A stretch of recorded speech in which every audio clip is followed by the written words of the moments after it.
Also, you should be proud of me, Jord. I got out of my pajamas today. Yay! Woo, Woo! woo. Life I'm actually goals. dressed. I'm Life actually goals. dressed. I got up and I put my pajamas in the washing machine, so I actually had to Well, get changed out of my happy pajamas. days. You're Woohoo! I'm such not an in my adult. pajamas today. I know. Adulting. The meds are working. I actually I feel like a got normal functioning human. I've got like a new webcam and like the We're microphone going on. I've Look at us. We're I so totally know. together, professional hey. now. And I have a laptop table. I bought a laptop table.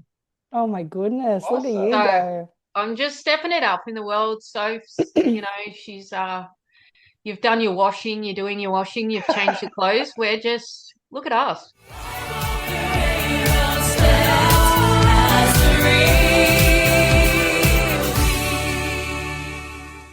The Rainbow Steps podcast would like to acknowledge the traditional custodians of the land on which we record this podcast, the Awabakal people, and extend that respect to elders past, present, and emerging. We would also like to pay respect to any Aboriginal or Torres Strait Islander peoples listening and acknowledge the lands you are on today. Always was, always will be Aboriginal land. Welcome to the Rainbow Steps podcast, where we talk all things faith, life, and learning to follow Jesus through all the chaos. My name is Sophie, my pronouns are she, her, and I am the online coordinator here at Adamstown Uniting Church. Hi, I'm Jord. My pronouns are they, them, and I'm an elder at Adamstown Uniting Church.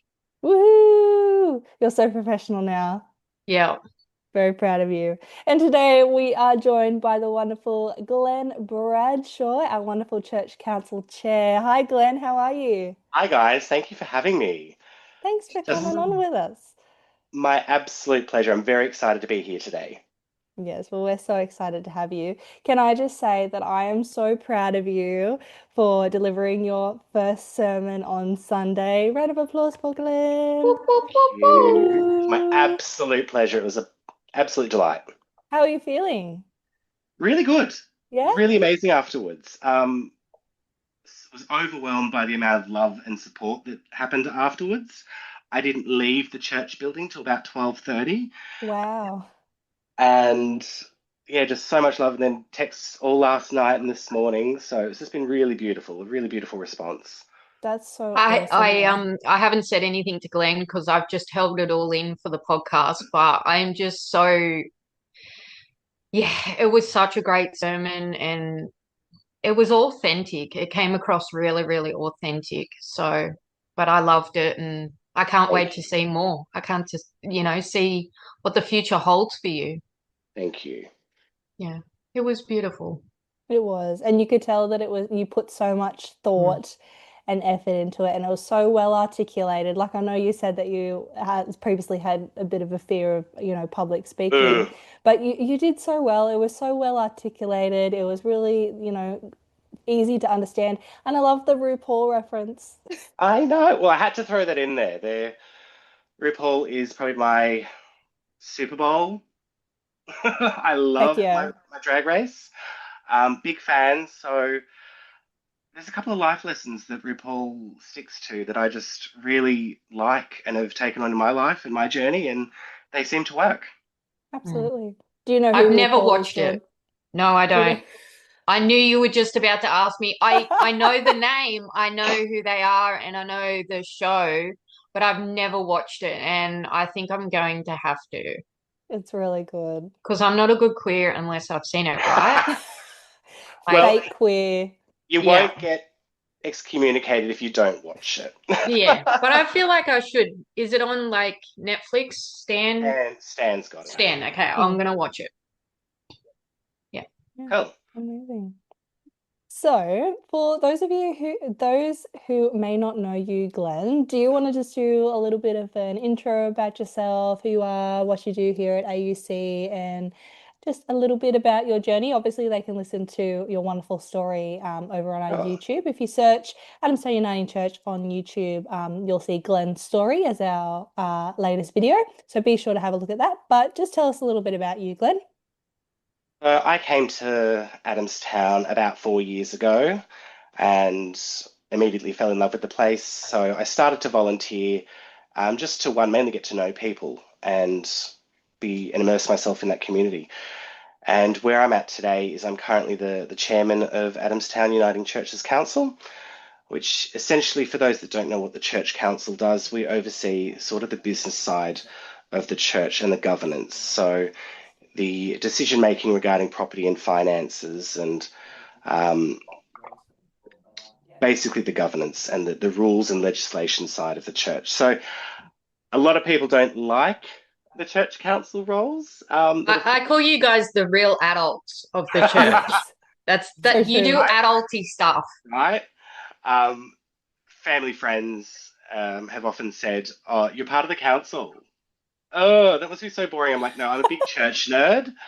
I am such a church nerd. I like governance. I like rules and legislation, and I like holding that space, which will be interesting with where my journey takes me going into hopefully ordained ministry.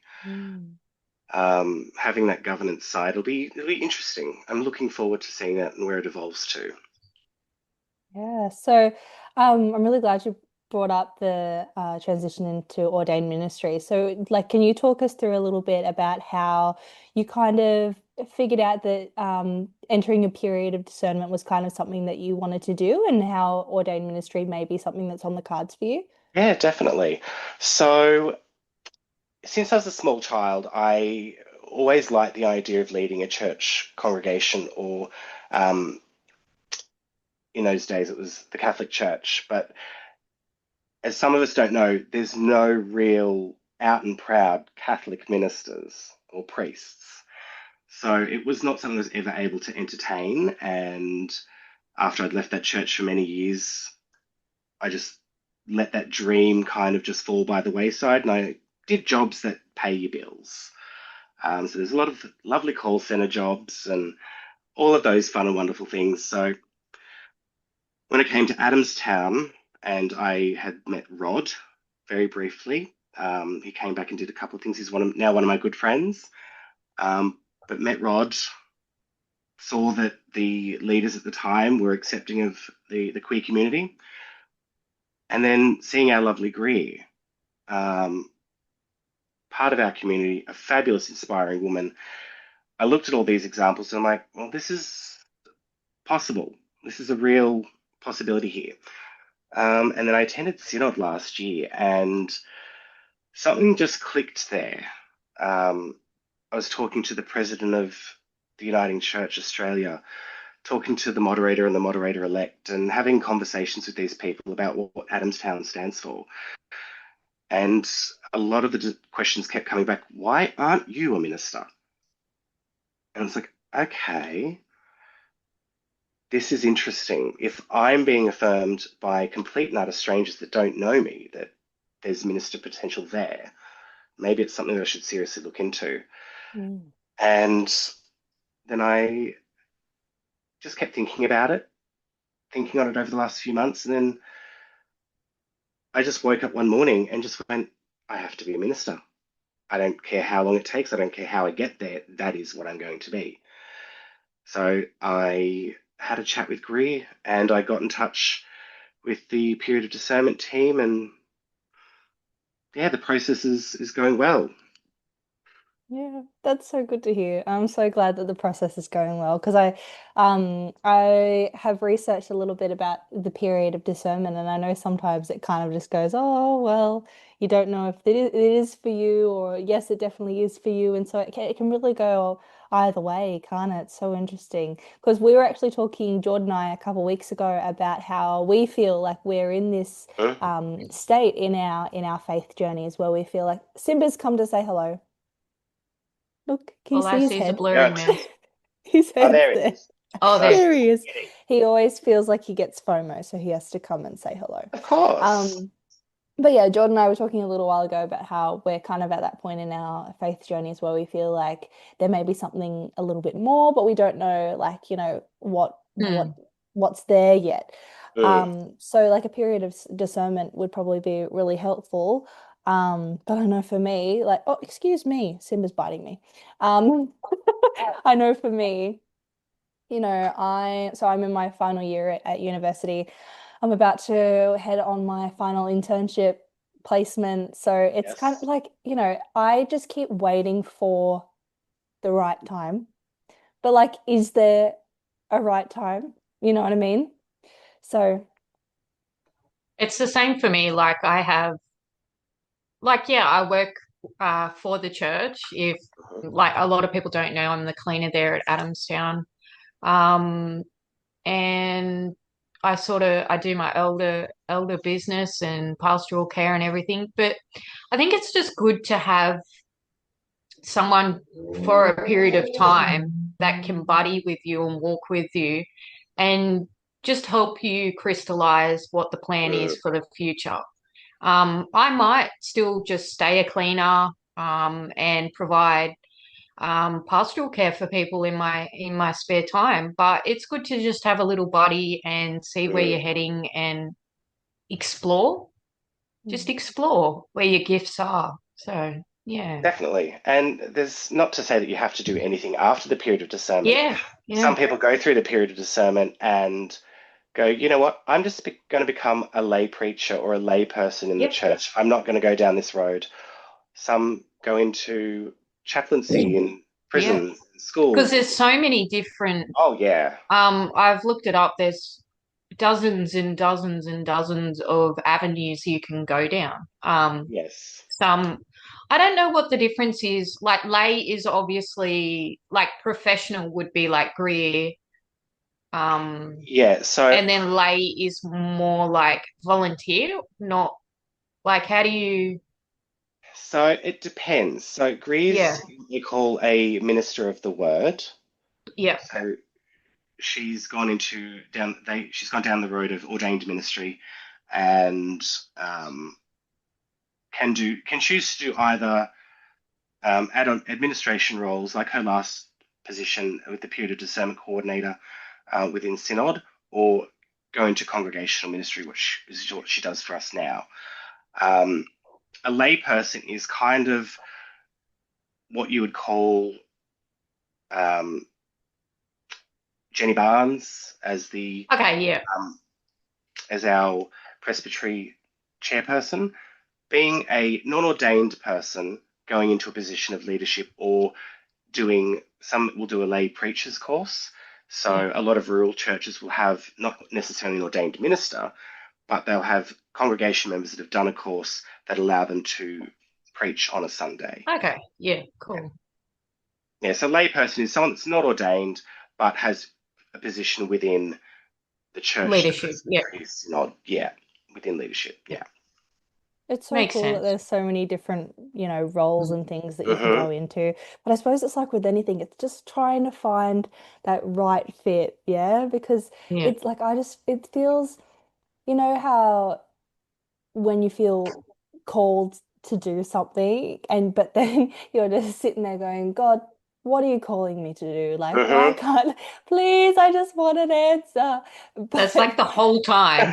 literally, literally. And I'm just like, and I think that I'm in that kind of point now where I'm like, Yes. I know that there's something, right?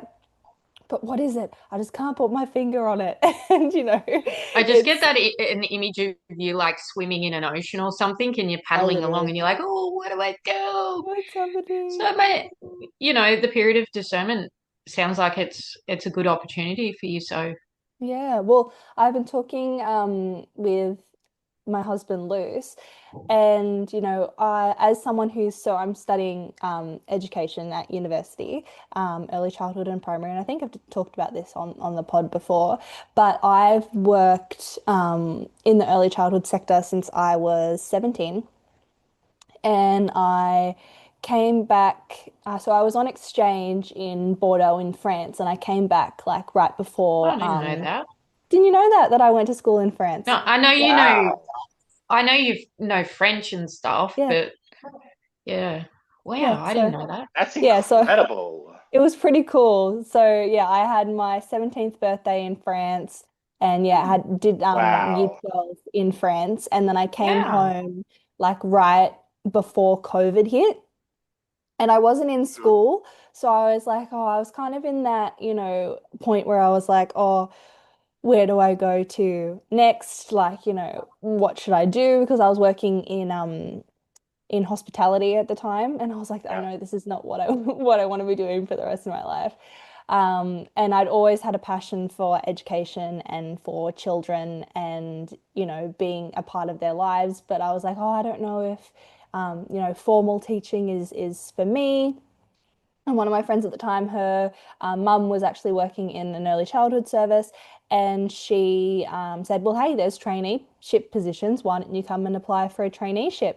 And so I did my Cert 3 in early childhood and then went straight on and did my diploma in early childhood. And I was a lead educator right before I turned 19. I was a lead educator and I was working as the workplace health and safety officer, and I was doing all of these things. Wow. And so yeah, I was working in early childhood for 5 years, and just got to a point when I was like, I'm so tired. I'm so tired. Like I love what I'm doing and I find it really rewarding, but I'm just so tired and I just need a break. And so I stopped working in the sector right before our wedding, because planning a wedding and trying to do all these things and working, it Mhm. was just, and I was at uni and it just wasn't working.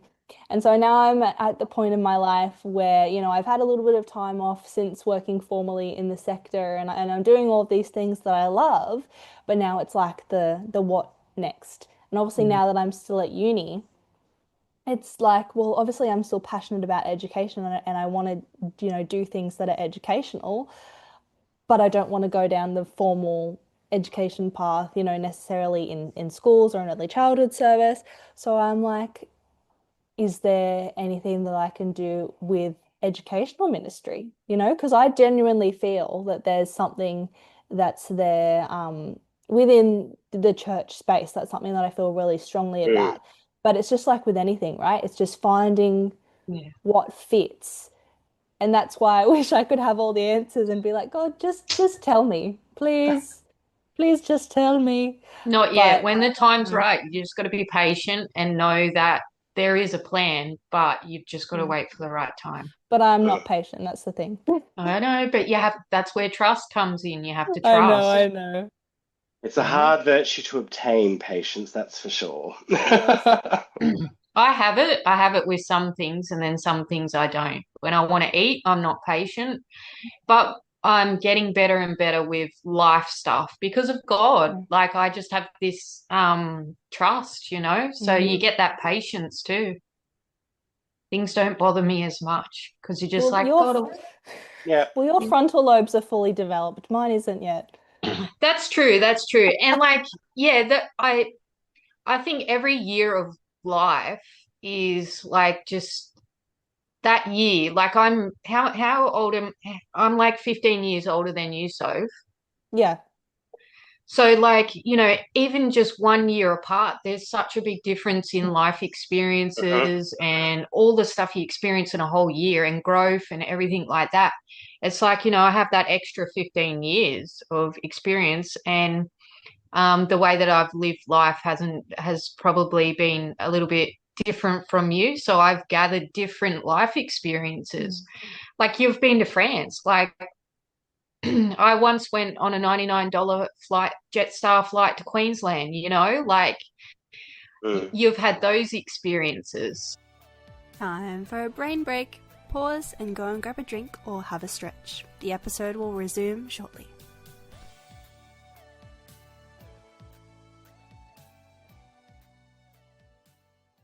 It's not right or wrong. It's just No. Mm. different. Yeah, Yeah. that's right. And yeah, I suppose that's the thing, right? That no matter what your experience, it always just leads you to where you are. I often say that even though terrible things have happened in my life, I wouldn't change Mm, anything, because it's led me to where I am today. And that's why I really resonated with your message, Glenn, because Yes. mm, regardless of, what happens, it really Mm. truly shapes who you become. Oh, definitely. yeah. I wouldn't change my life story if you asked me to. There's no amount of money in the world that would get me to change what happened in the past. Hard to sit with, hard to deal with, hard to process, but our stories shape who we are, and we're all made beautiful because of our past. Mm. Mm. And yeah, I come from a similar background to you, Glenn, where there's a lot of trauma, and a lot of abuse and tricky things that I've had to deal with. But like you, I've come to a point where there's that acceptance and knowing that, as hard as it is, I wouldn't change anything really, Mm. because it's played out the way it's played out for a reason. And like I say to Soph all the time, all you've got to do, all you're left with is how you pick it up anyway and continue on with life. So I wouldn't change anything. It just is. And there's a Yeah. lot of there's a lot of healing in that, in accepting that the way the past is and the things that have happened, once you accept that, and because it's not going to change anyway, um, there's a lot of healing in that. Mm. And it's like you can move forward. It's like you're stuck when you want to change things and manipulate things that have happened and all that regret and angst about it. But when you accept it, um, yeah, there's a healing, I believe. Oh, definitely. Yeah. I probably about a month or two ago, I was feeling really sick and just fatigued, Well, exhausted, absolutely the worst I'd felt in many years. And we were doing the Grace Anatomy course with Greer and Judy, and the topic came up about forgiveness. So after that, after I'd raised that question, I went and I wrote a 10-page letter to my father. And then on that Friday, I burnt it. And as soon as I burnt that letter, I felt instantly better. yeah. So it's amazing that when you can forgive and forget and release these people or these incidents from your life, how much you can flourish and grow from them. Yeah. And I think coming from a place of trauma, or anyone that's come from a place of trauma, if you can grow from that and still come out of that horrific scenario and be a beautiful human being like you, Jord, I think it's such a special thing, Mhm. because there are people that go through trauma and become bitter and angry and nasty people. Yeah, they repeat it. Yeah, and it's just a vicious Yeah. cycle. Mm. So I do take my hat off to you, Jord, because Oh, I take, it's yeah. absolute inspiration. Oh, I I don't have any, thank you. And same to you. I feel like we have that connection. Mm, Um, I don't know why I am the way I am, because some people go through that trauma and they just turn into absolute wrecks, and they cause so much carnage mm, and pain to other people. I suppose that, that's why they call it generational trauma. yeah, And, in my family structure, that's happened for generations and generations. And it makes you wonder why all of a sudden after generations am I this person that is just the stop sign in the process of generational trauma. I have no idea. I don't know. I'm really fortunate to have a supportive partner and the church mm, and lots of therapy, lots and hundreds of hours of therapy. I know therapy back to front, and I've educated myself and really wanted that for my family. And yes, I can see that what I do today is going to go out into the future for generations and generations. And it starts with me, but it will go forever. People want to be something and they want to make a change in the world and they don't know how. uh-huh, All you have to do is look within yourself and make these little micro changes. Well, they're not micro, but they're pretty big actually. And it creates this ripple effect for generations. And you've just created like this huge, huge change for people. And I just like being nice. I love yeah, love. I love love. I think growing up the way that I did, I didn't have a lot of love. So then you go, hey, I don't want to I want love in my life. Um, and I feel fortunate. I feel really fortunate that I'm not that person that turned it inwards and got really bitter about it and then went and hurt a whole heap of other people. I think I was just born the way I'm born um, to be able to do what I do in my day and with God there too. And I just think God made me this way. God was like, let's give this lineage a break and Yeah, create Jordan, and Jordan's going to do Jordan. So Mm. a definite God moment in your family. yeah, I don't have any simple answers for the way I am, but I am very, very different from previous generations, that's for sure. And that's not a bad thing. Not at all. Mm-mm.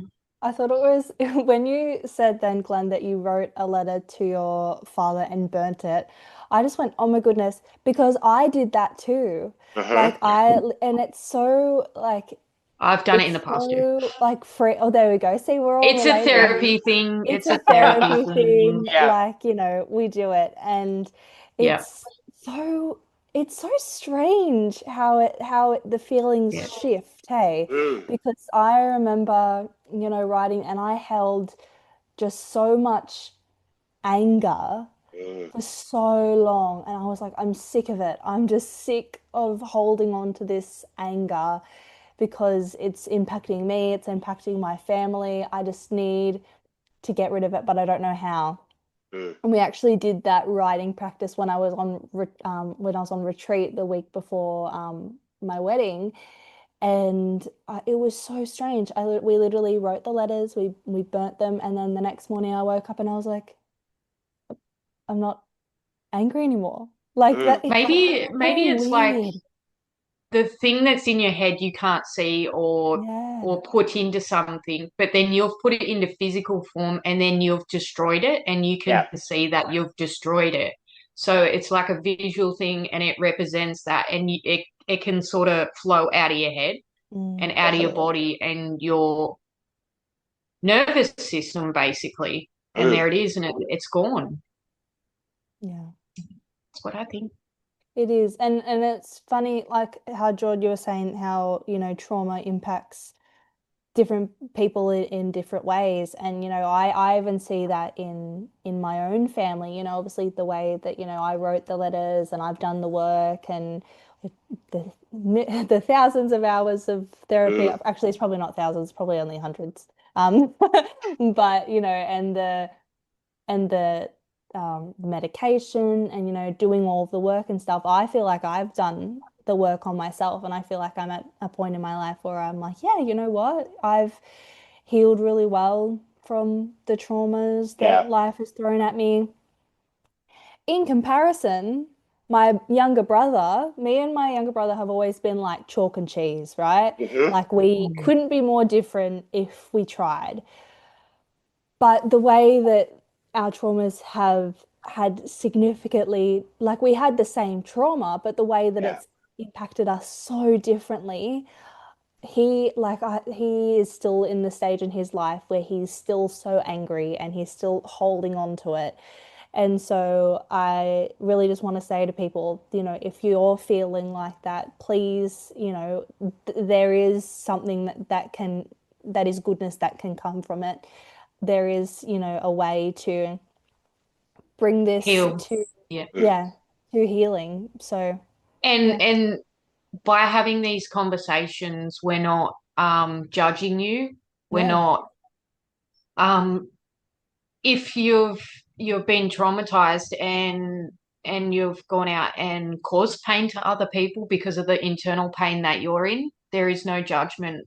We have, if you find the right people, there's grace, because um I'm not saying that I've gone through my journey and not hurt people who've done the wrong thing. I'm not a saint. I've done the wrong thing at times through my journey because of that trauma. So I personally have a lot of grace for that, and forgiveness, and I totally don't judge. But um, there's so many options for healing, and they're not all going to work, and they're not going to all fit in with you. But at 35 this year, and I've only in probably the last, three years gotten my shit together basically, and started to properly heal. And in between all that, I've done, dozens and dozens of types of therapies and medication and all that kind of stuff. So, there's hope. Just keep battling on through, and no judgment, and there's grace. Very well said, Jord. Very well said.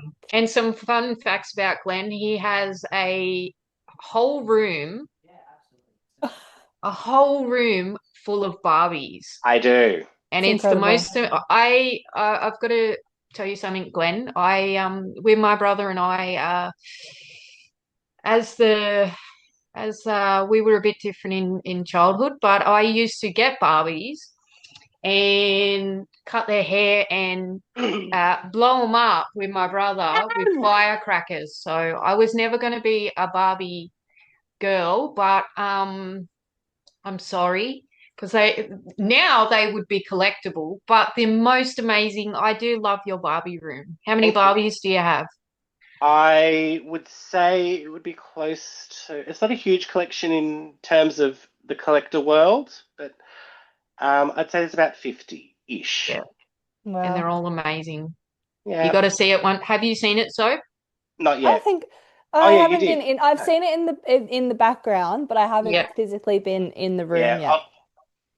You're going to Next have to this see it. month, if you come to the Faith Awakens, we'll go up afterwards and I'll show you the girls. Did you Sounds want to good. talk Oh, about Faith Awakens oh quickly? yeah. Final Saturday of this month at 2:30 at Mark's Point at the Bradshaw House. I'll be holding the Faith Awakens, which is just an hour and a bit, sometimes longer, depends how we all feel, where we just get together, have Christian conversations and reflect on some passages or a video, and just get to know each other a little bit more. What I found through Grace Anatomy was that the connections we formed as a group and the friendships and the closeness we felt really bonded us together. So part of my period of discernment is I want to see if I can hold that space and continue down that ministry path. So yeah, if you would like further information, reach out to Soph Greer, or go to the info at Adamstown UCA website and there'll be information there. Nice, Amazing. nice. Wonderful. All right. Well, we're coming to the end of our time together.